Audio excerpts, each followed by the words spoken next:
தந்தை மகன் தூயாவின் பெயராலே ஆமேன். யோவான் எழுதிய நற்செய்தி வாசகம் அதிகாரம் 6 இறை வசனங்கள் 52 முதல் 59 முடிய. அக்காலத்தில் நாம் உண்பதற்கு இவர் தமது சதையை எப்படி கொடுக்க இயலும் என்ற வாக்குவாதம் யூதர்களிடையே எழுந்தது.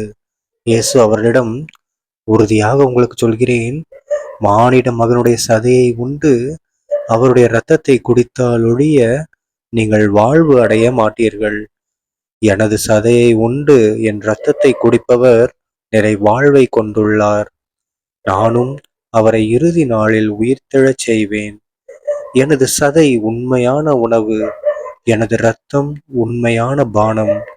எனது சதையை உண்டு எனது இரத்தத்தை குடிப்போர் என்னோடு இணைந்திருப்பர், நானும் அவர்களோடு இணைந்திருப்பேன். வாழும் தந்தை என்னை அனுப்பினார், நானும் அவரால் வாழ்கிறேன். அதுபோல் என்னை உண்போரும் என்னால் வாழ்வர். விண்ணகத்திலிருந்து இறங்கி வந்த உணவு இதுவே. இது நம் முன்னோர் உண்ட உணவு போன்றது அல்ல. அதை உண்டவர்கள் இறந்து போனார்கள். இவ்வுணவை உண்போர் என்றும் வாழ்வர். இயேசு கப்பர்நாகுமில் உள்ள தொழுகை கூடத்தில் இவ்வாறு கற்பித்தார். ஆண்டவரின் அருள்வாக்கு. கிறிஸ்துவே உமக்கு புகழ். அன்பான சகோதர சகோதரி, இன்று பாஸ்கா 3ஆம் வாரம் ஏப்ரல் 24ஆம் தேதி 2026ஆம் வருடம் வெள்ளிக்கிழமை. இன்றைய நட்சத்திர பாருங்க, நம்ம இயேசு கிறிஸ்தவர்கள் என்ன சொல்றாங்க, எல்லாரும் இவரோட உடலை எப்படி நமக்கு உணவா கொடுக்க முடியும் அப்படின்னு சொல்லி பேசுறாங்க எல்லாரும். அதுக்கு ஏசப்பா என்ன சொல்றாரு, நீங்க என்னுடைய உடலை உண்டு என்னுடைய ரத்தத்தை குடிச்சா மட்டும்தான் உங்களால என்ன பண்ண முடியும், இறுதி நாளில் உயிர் தள்ள முடியும். ஓகேங்களா, நிலை வாழ்வு உங்களுக்கு கிடைக்கும்.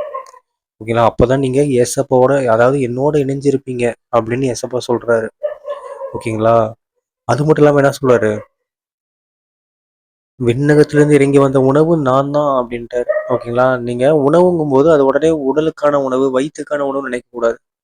உணவு என்பது என்னது, ஆன்மாவிற்கான உணவு. அந்த ஆன்மா ஏசப்பாவுடைய செயல்முறைகள் வழிகாட்டுதல் படி நம்ம வாழ்ந்தா மட்டும்தான் நம்முடைய ஆன்மா உணவு சாப்பிட்ட மாதிரி. ஓகே, நம்ம உடலுக்கு எப்படி உணவுன்றது ஒரு திடப்பொருளா நம்ம திரவ பொருளா எடுத்துக்கிறோமோ, அந்த மாதிரி நம்ம ஆன்மாவுக்குரிய ஒரு திடப்பொருள் திரவ பொருள் என்ன, அது ஏசப்பா தான். அவர் காட்டின வழியில நடந்தா மட்டும்தான் என்ன பண்ண முடியும், சரியான விண்ணகத்தை நோக்கி நம்ம செல்ல முடியும். விண்ணக பாதை நமக்கு திறந்திருக்கும். சரிங்களா. தந்தை மகன் தூயாவின் பெயராலே ஆமீன். இயேசுக்கே புகழ், இயேசுக்கே நன்றி, மரியே வாழ்க, இயேசுவின் ரத்தம் ஜெயம். ஹல்லேலூயா. Praise the Lord.